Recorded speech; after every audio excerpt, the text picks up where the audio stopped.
एक बार फिर आप सभी का बुलेटिन में बहुत स्वागत है। आगे बढ़ेंगे, बड़ी जानकारी आप तक साझा कर दें, जहां मुख्यमंत्री दामी का आज उधम सिंह नगर का दौरा है और ऐसे में सुबह 11 बजे जिला मुख्यालय रुद्रपुर मुख्यमंत्री पहुंच जाएंगे। दिवंगत स्वतंत्रता सेनानी शुक्ल की आज 47वीं पुण्यतिथि है और इसी दौरान मुख्यमंत्री पुष्कर सिंह धामी वहां पर मौजूद नजर आएंगे। पुण्यतिथि पर आयोजित कार्यक्रम में मुख्यमंत्री पहुंचने वाले हैं, तो बड़ी जानकारी फिलहाल इस वक्त हम आप तक साझा कर रहे हैं। आज पुण्यतिथि पर आयोजित ये कार्यक्रम है जिस पर आज मुख्यमंत्री पुष्कर सिंह धामी शिरकत करेंगे। तो उधम सिंह नगर का दौरा आज मुख्यमंत्री पुष्कर सिंह धामी करने वाले, तो 11 बजे जिला मुख्यालय रुद्रपुर मुख्यमंत्री पहुंच जाएंगे। ऐसे में दिवंगत स्वतंत्रता सेनानी शुक्ल की पुण्यतिथि है जिस दौरान ये कार्यक्रम आयोजित किया गया और इसी कार्यक्रम में मुख्यमंत्री पुष्कर सिंह धामी की मौजूदगी आपको नजर आएगी। तो बड़ी अपडेट फिलहाल इस वक्त हम आप तक साझा कर रहे हैं, जहां पुण्यतिथि पर आयोजित कार्यक्रम में मुख्यमंत्री पुष्कर सिंह शामिल होने वाले हैं। तो उधम सिंह नगर दौरे पर आज मुख्यमंत्री पुष्कर सिंह रहने वाले हैं। सुबह 11 बजे जिला मुख्यालय रुद्रपुर वो पहुंचेंगे। तो बड़ी अपडेट इस वक्त हम आप तक साझा कर रहे हैं, जो आपको बताते चले कि मुख्यमंत्री पुष्कर सिंह धामी आज उधम सिंह नगर दौरे पर रहने वाले हैं। और ज्यादा जानकारी के साथ हमारे सहयोगी दीपिका भंडारी हमारे साथ जुड़ी हुई है। दीपिका, क्या आपको जानकारी, आज मुख्यमंत्री पुष्कर सिंह धामी उधम सिंह नगर दौरे पर? जी, बिल्कुल देखिए, आज जो है मुख्यमंत्री उधम सिंह नगर के रुद्रपुर दौरे पर रहने वाले हैं और लगभग 11:05 पर वहाँ रुद्रपुर मुख्यालय पहुंचेंगे। वहाँ पे एक कॉलेज है जो कि हमारे स्वतंत्रता सेनानी सुमेर सिंह शुक्ल के याद में बनाया गया है, राम सुमेर शुक्ल की याद में बनाया गया है और उसमें आज उनकी 47वीं पुण्यतिथि है और इस मौके पर वहाँ पर एक श्रद्धांजलि सभा कहें चाहे हम कार्यक्रम कहें वो रखा गया है, जिसमें मुख्यमंत्री जी। पुष्कर सिंह धामी रहने वाले हैं।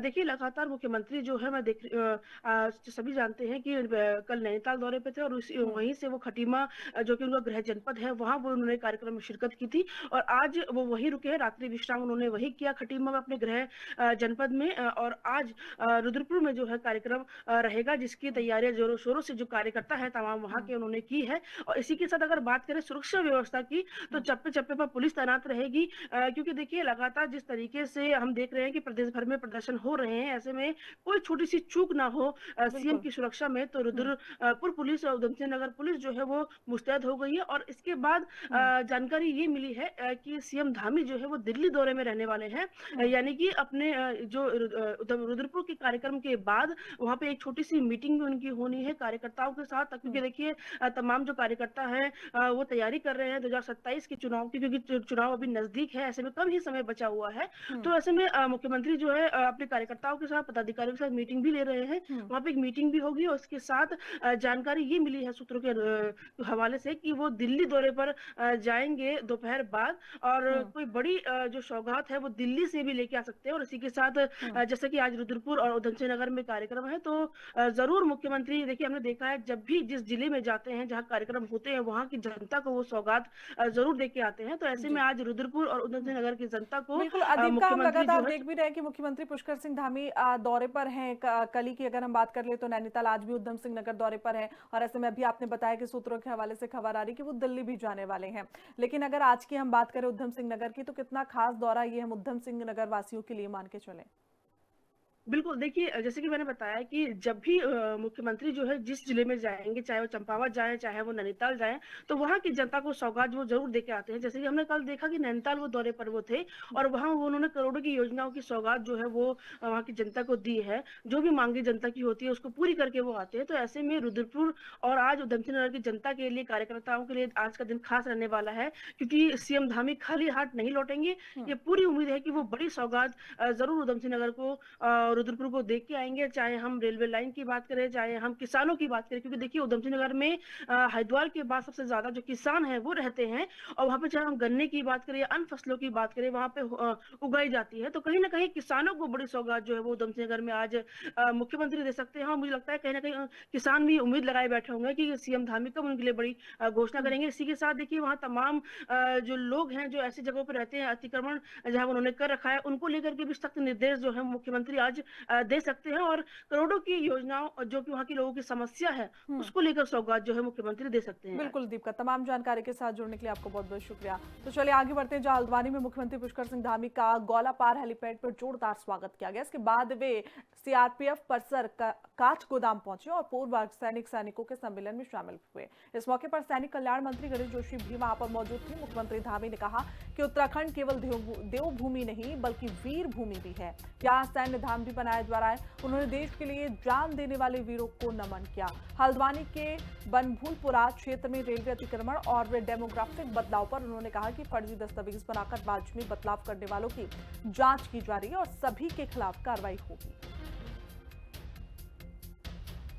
माननीय न्यायालय का जो भी आदेश आएगा हमें पूरी तरह से हम उसके लिए तैयार हैं कि माननीय सर्वोच्च न्यायालय में मामला चल रहा है। सर्वोच्च न्यायालय जल्दी से जल्दी उस पर जो भी निर्णय देगा उसके अनुरूप हम सब कार्रवाई करेंगे। हाँ, ये डेमोग्राफी राज्य की नहीं बिगड़नी चाहिए। देवभूमि है, यहाँ की डेमोग्राफी को न बिगड़ने देने के लिए हम पूरी तरह से संकल्पबद्ध हैं। इसलिए किसी भी कीमत पर जो घुसपैठिए हैं, जिन्होंने यहाँ पर डेमोग्राफी को ख़राब किया है, गलत तरीके से यहाँ पर तमाम प्रमाण पत्र लिए हैं, तमाम पहचान पत्र बनाए हैं, राशन कार्ड बनाए हैं, उनके खिलाफ हम सख्त कार्रवाई कर रहे हैं और ये अभियान हमारा लगातार चलेगा।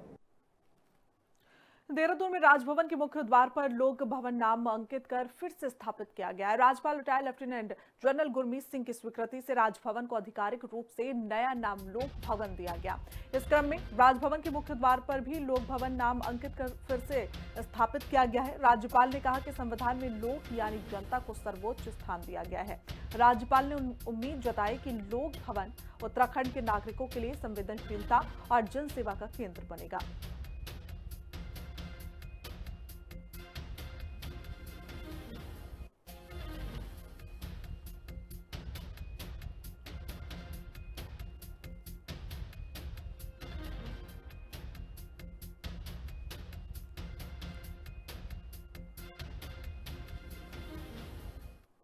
वहीं उत्तराखंड में बीजेपी और कांग्रेस के बीच राजनीति गर्मा गई है। बीजेपी विधायक विनोद चमोली ने कहा कि कांग्रेस नेता हरीश रावत का वोट उनके विधानसभा क्षेत्र माजरा के बूथ नंबर 74 क्रमांक 717 पर दर्ज किया गया। उनका कहना है कि ये वोट एक प्राइमरी स्कूल में है और इसलिए संदिग्ध है। चमोली ने कहा कि यही वजह है कि हरीश रावत एसआईआर का विरोध कर रहे हैं। उन्होंने ये भी कहा कि अगर इतने बड़े नेता का वोट फर्जी हो सकता है तो कई और लोगों के वोट भी फर्जी हो सकते हैं।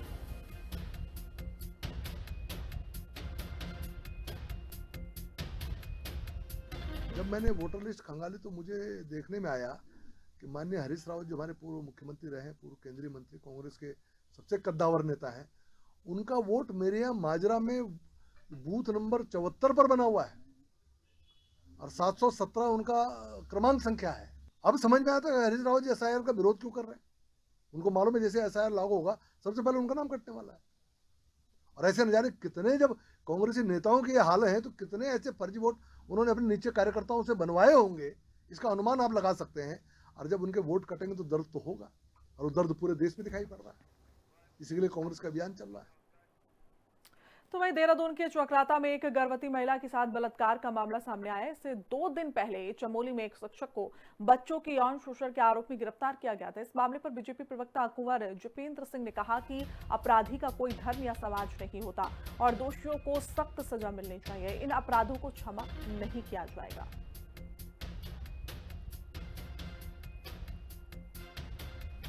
अपराध और अपराधी का कोई भी समाज नहीं होता, और जिसके अपराधी के दिमाग में अपराध पनपता है और उसके बाद उसे कड़ी सजा देना सरकार का काम है, एक उदाहरण के तौर पर न्यायपालिका का काम है। और अब इस तरह के अपराधों को क्षमा नहीं किया जा रहा। न्यायपालिका भी इस पे सख्त है और कार्यपालिका भी इस पे सख्त है, शासन प्रशासन भी सख्त है। तो निश्चित तौर पर इस तरह का कृत्य करने वालों को कड़ी से कड़ी सजा के प्रावधानों के तहत सजा मिलनी चाहिए और न्यायपालिका इसमें अपना काम बखूबी निभा भी रही है। सरकार हर तरीके से सुरक्षित अपनी बेटियों को रखने की पूरी कोशिश करती है। हमारा चाहे हमारी जो बच्चियां जाती है, अगर कोई महिलाएं भी अगर कोई नौकरी करने की जा रही तो उन बसों में भी महिला कंडक्टर रखने की बात करी है। चौकी थानों में भी हमारी अलग से हमारी महिला इंस्पेक्टर को रखा गया है कि हमारी बहन बेटियां जाकर के वहाँ रिपोर्टिंग कर सकती हैं। और स्कूलों में भी उन बच्चों की सुरक्षा के लिए वहाँ पर हमारी पुलिस हमेशा तैनात रहती है। पर कांग्रेस मुझे लगता है कि अपना इतिहास नहीं देखती, केवल और केवल आरोप लगा करके सिर्फ और सिर्फ सरकार को बदनाम करना चाहती है। तो ये ठीक नहीं है, क्योंकि कांग्रेस को तो सिर्फ और सिर्फ अपनी राजनीतिक रोटियां सेक करके 2027 कहीं ना कहीं नजर आ रहा है। पर अभी 2027 बहुत दूर है कांग्रेस के लिए। पर इस तरह की राजनीति ना हो जो हमारी बच्चियों के साथ, कम से कम इस तरह की राजनीति कांग्रेस को ओछी मानसिकता के साथ नहीं करनी चाहिए। तो बसपा के उत्तराखंड प्रभारी विजय सिंह ने कहा कि इस बार पार्टी राज्य की सभी विधानसभा और स्थानीय चुनावों में अपने उम्मीदवार उतारेगी। हिंदी खबर से खास बातचीत में उन्होंने दावा किया कि कम से कम 20 सीटों पर बसपा की जीत पक्की है। उनका कहना है कि उत्तराखंड में सत्ता की चाबी अब बसपा के हाथ लगेगी।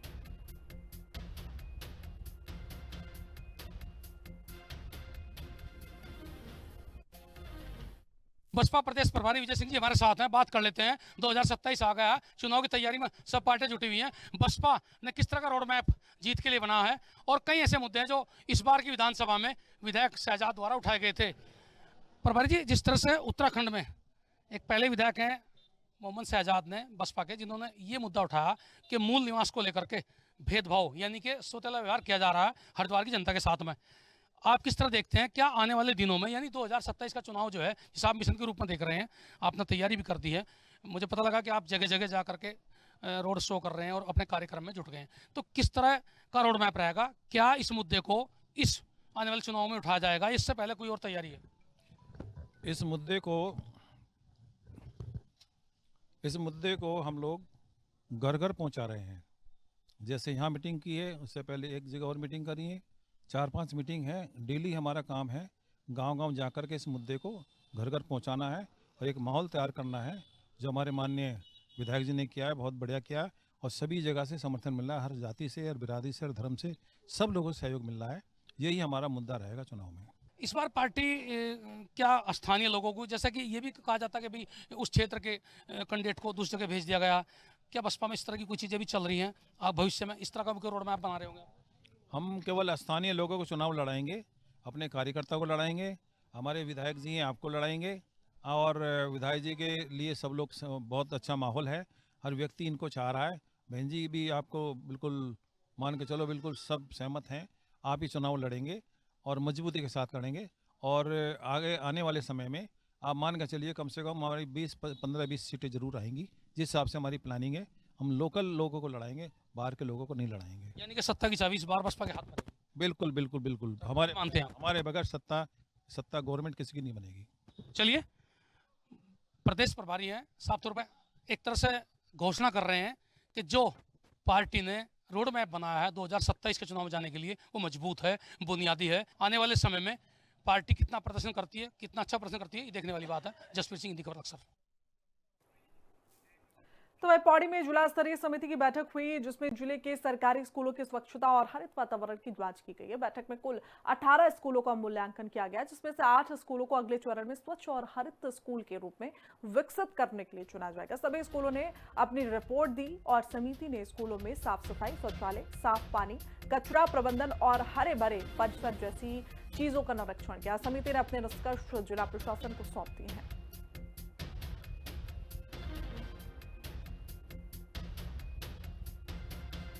विद्यालय की रेटिंग के संबंध में जिला स्तरीय समिति की बैठक हुई, जिसमें हमारे जनपद के जितने भी विद्यालय हैं, चाहे प्राइवेट हो चाहे हमारे सरकारी हो, प्राइमरी या जूनियर हाई स्कूल या इंटरमीडिएट कॉलेज, उन सभी के संबंध में रेटिंग की जानी थी, जिसमें हमारे ब्लॉक स्तर पे हमारे जितने भी पीयू के माध्यम से जिनका परीक्षण किया गया था, विद्यालयों के द्वारा स्वयं अपना मूल्यांकन किया था। तत्पश्चात हमारे पास लगभग 18 विद्यालय हमारे पास सिलेक्ट होकर आए थे, जिसमें से 8 विद्यालयों का चयन किया जा रहा था। ऋषिकेश कोतवाली पुलिस ने चेकिंग के दौरान अलग अलग स्थानों से नशे के 3 सौदागरों को गिरफ्तार किया। आरोपी के कब्जे से 4 पेटी शराब, 517 ग्राम चरस और 6 ग्राम स्मैक बरामद की है। आरोपियों पर पुलिस ने मुकदमा दर्ज करने के बाद कोर्ट में पेश किया, जहां कोर्ट के आदेश पर सभी तस्करों को जेल भेज दिया गया है।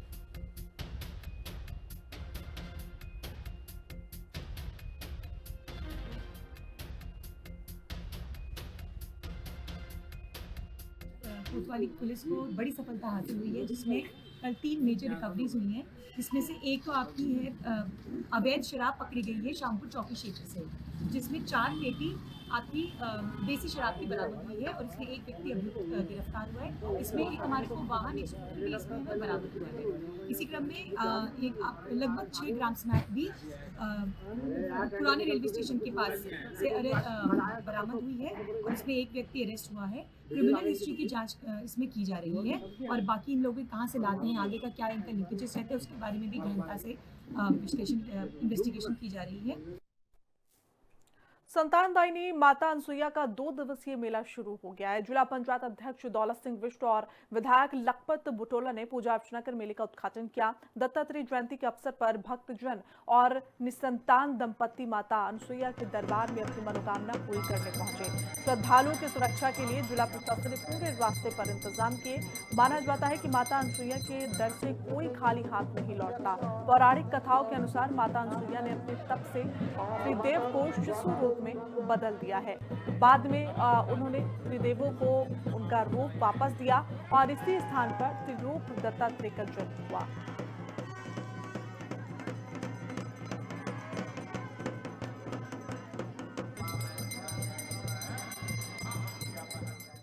वहीं चंपावत के विकास भवन सभागार में विश्व दिव्यांग दिवस पर एक समारोह आयोजित किया गया। इसमें ऐसे 7 दिव्यांग लोगों को सम्मानित किया गया जिन्होंने अपनी मेहनत और हिम्मत से स्वरोजगार करके जीवन को आगे बढ़ाया। जिला समाज कल्याण अधिकारी किशन चौहान ने बताया कि जिले में कुल 4201 दिव्यांग हैं और 3285 लोग पेंशन प्राप्त कर रहे हैं। हर साल बेहतर काम करने वाले दिव्यांगों को 8000 रुपए का राज्य स्तरीय पुरस्कार भी दिया जाता है।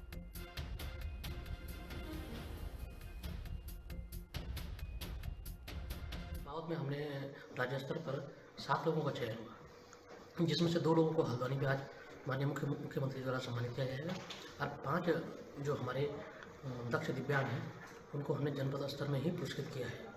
वो पुरस्कृत करने में उन लोगों को हमने मांग पत्र हो गया, एक प्रशस्ति पत्र हो गया और 8000 रुपये का चेक मेडल के साथ उन्हें सम्मानित किया है। इसकी अध्यक्षता माननीय उपाध्यक्ष श्री पांडे जी द्वारा की गई और रेड क्रॉस सोसाइटी के चेयरमैन अपने गहतोड़ी द्वारा इसमें विशिष्ट अतिथि रहे एडीएम साहब ने इसकी अध्यक्षता की है। रुद्रप्रयाग में मानसून काल में व्यापक रूप से क्षतिग्रस्त जावड़ी बाईपास का डीएम प्रतीक जैन ने स्थलीय निरीक्षण किया। डीएम के साथ टीएचडीसी के विशेषज्ञ सर्वे टीम भी मौजूद रही। इस दौरान भू धसाव प्रभावित हिस्सों, संभावित सिंकिंग जोन और कटाव क्षेत्रों का परीक्षण किया गया। निरीक्षण के दौरान जिलाधिकारी ने कहा कि जावड़ी बाईपास क्षेत्र में कुछ पुरानी जलधाराएं हैं जो भूमि को अंदर से खोखला कर सिंकिंग जैसी स्थिति पैदा करती हैं। साथ ही अलकनंदा नदी के किनारे पहाड़ी के तल वाले हिस्से में कटाव बारिश के दौरान बढ़ जाता है। इन सभी परिस्थितियों को देखते हुए सड़क का पुनर्निर्माण वैज्ञानिक विश्लेषण के आधार पर किया जाएगा।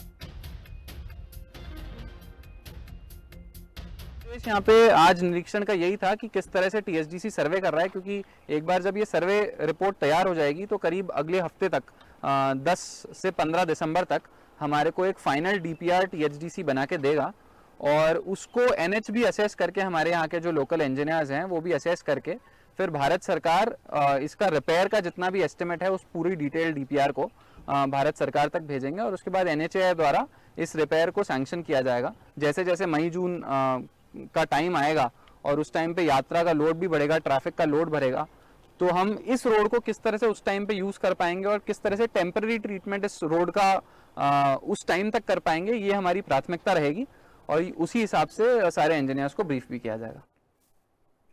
चिकित्सा स्वास्थ्य और परिवार कल्याण निदेशक डॉक्टर आरसी पंत ने जसपुर सामुदायिक स्वास्थ्य केंद्र का औचक निरीक्षण किया। डॉक्टर पंत ने अस्पताल के सभी स्टाफ का परिचय लिया और काम की समीक्षा की। उन्होंने लेबर रूम, ऑपरेशन थिएटर और ward birth, waiting room, emergency और सफाई देखी। डॉक्टर पंत ने कहा कि अस्पताल में डॉक्टर स्टाफ की कमी जल्द पूरी की जाएगी।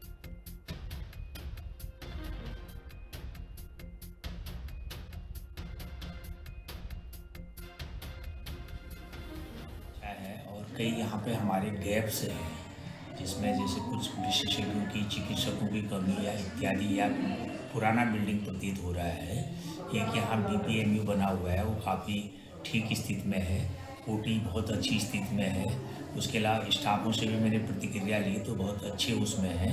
थोड़ी सी कुछ चीज़ें उनकी जैसे छोटी मोटी चीज़ें जो आधारभूत गैप्स हैं, तो मैंने उसको संकलित कर करके हम वहाँ जा कर करके उसको विचार करके उसका निराकरण करवाएंगे। बाकी सफाई व्यवस्था भी दुरुस्त थी, और जो कि बिल्डिंग थोड़ी सी पुरानी है, उसमें जो आवश्यकता है कि उसको रेनोवेशन या इत्यादि की ज़रूरत, बाकी गैप्स इन सब मैंने संकलित कर ली है। आज देहरादून से निदेशक डॉक्टर आर.सी. पंत ने सामुदायिक स्वास्थ्य केंद्र जसपुर का औचक निरीक्षण किया और उन्होंने काफ़ी गहनता के साथ पूरे हमारा अस्पताल का निरीक्षण किया। साफ़ सफाई व्यवस्था और जो इस तरह की जो मरीजों की संख्या है जो 500-600 के आसपास, हमारी जो लेबर रूम है, हमारा जो BPHU है, वार्ड हैं, और ख़ासकर बर्थ वेटिंग रूम है, उसकी उन्होंने काफ़ी तारीफ़ की है। साथ ही जो यहाँ पर 50 बेड का करने का और स्पेशलिस्ट चिकित्सकों की कमी है या स्टाफ की कमी है, उसको शीघ्र पूरा करने का उन्होंने ठोस आश्वासन दिया है। मुख्यमंत्री धामी के आदेश पर जिलाधिकारी मयूर दीक्षित ने अवैध खनन को रोकने के लिए कड़ा कदम उठाया। अलग के रामपुर, रायघाटी और भिक्कमपुर, जीतपुर क्षेत्रों में खनन विभाग की टीम ने अचानक छापा मारकर 8 जगहों पर जमा अवैध रेत को जब्त किया और भंडारण सील कर दिया गया। साथ ही साथ ट्रैक्टर ट्रॉली भी कब्जे में ली गई। जिला खान अधिकारी काजुल खान ने बताया कि अनियमितताओं की वजह से ई रवन्ना पोर्टल को अस्थायी रूप से बंद कर दिया गया है।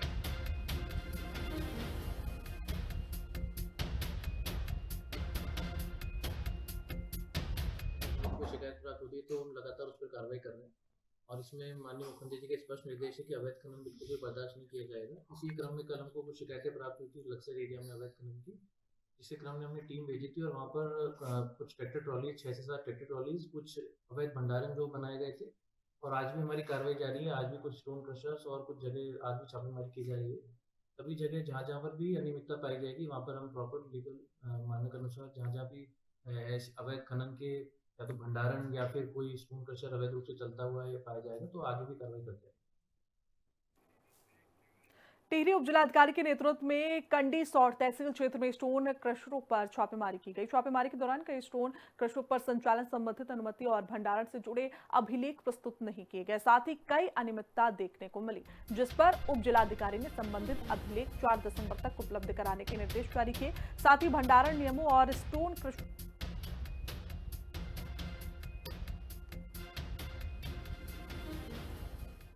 वहीं टिहरी में शराब की दुकानों पर ओवर रेटिंग को लेकर उप जिलाधिकारी टिहरी ने कंडी सौड़ बाजार में अंग्रेजी शराब की दुकान का निरीक्षण किया। निरीक्षण के दौरान शराब के ओवर रेटिंग की पुष्टि की गई, जिस पर उप जिलाधिकारी ने चालान की कार्रवाई कर उच्च अधिकारियों को रिपोर्ट भेज दी है।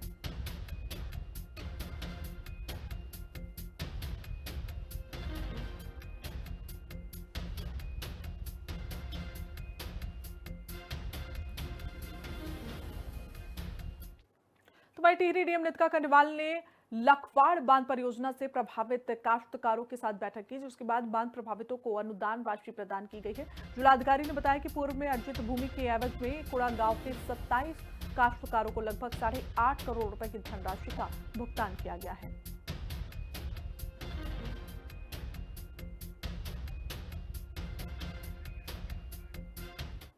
वहीं ऋषिकेश के पास राजाजी टाइगर रिजर्व की चीला रेंज में 7 साल बाद हाथी सफारी शुरू हो गई है। स्थानीय लोग और पर्यटक दोनों इस नए अनुभव को लेकर बेहद खुश हैं। प्रमुख वन संरक्षक आर के मिश्र ने कहा कि हाथी की पीठ पर जंगल देखना बेहद रोमांचक अनुभव है। ये सफारी न सिर्फ पर्यटकों को नई गतिविधि का मौका देगी, बल्कि स्थानीय अर्थव्यवस्था को भी फायदा पहुंचाने वाली है। साथ ही इससे जंगल और जानवरों के संरक्षण के बारे में लोगों में जागरूकता बढ़ती हुई नजर आएगी। ये एक डेफिनेटली रोमांच की बात होता है। जो लोग कभी हाथी देखे नहीं होंगे या दूर से देखे होंगे, लेकिन उसके मैंने पर्यावरण दृष्टि से या पर्यटन दृष्टि से एक जिस एरिया में वो उनको डेजिग्नेट कर गया है कि आपने यहाँ पर हाथी के पीठ में बैठ के सफारी कर सकते हैं, जंगल का नज़रिया पूरा अलग दिखता है हाथी का पीठ से। उसमें जानवर का मूवमेंट हो, ग्रासलैंड हो, वाटर होल हो, जो आपने गाड़ी में नहीं देख सकते, आप हाथी का पीठ से एक हाइट है वहाँ से आप देख सकते हैं। क्योंकि हाथी और मानव का बहुत पुराना रिश्ता है, तो हमारा जो फॉरेस्ट डिपार्टमेंट डिफरेंट स्टेट्स में ये हो रहा है, इसमें होता है कि जो इम्प्रेसिबल एज के बच्चे होते हैं, स्कूल के बच्चे, कॉलेज के बच्चे, इस टाइप बच्चे होते हैं जिनके सामने कैरियर पूरा रखा हुआ है और ये जंगल के प्रति प्रेरित होते हैं, protect environment, protect wild life, protect forest, या एक साधारण नेचर के प्रति अपना जो एक लगाव है, अगर हमने इसको इंस्टिल कर सके तो भविष्य में डेफिनेटली एक अच्छा फोर्स, यूथ का फोर्स हो जाएगा जिन्होंने dedicatedly forest and wild life का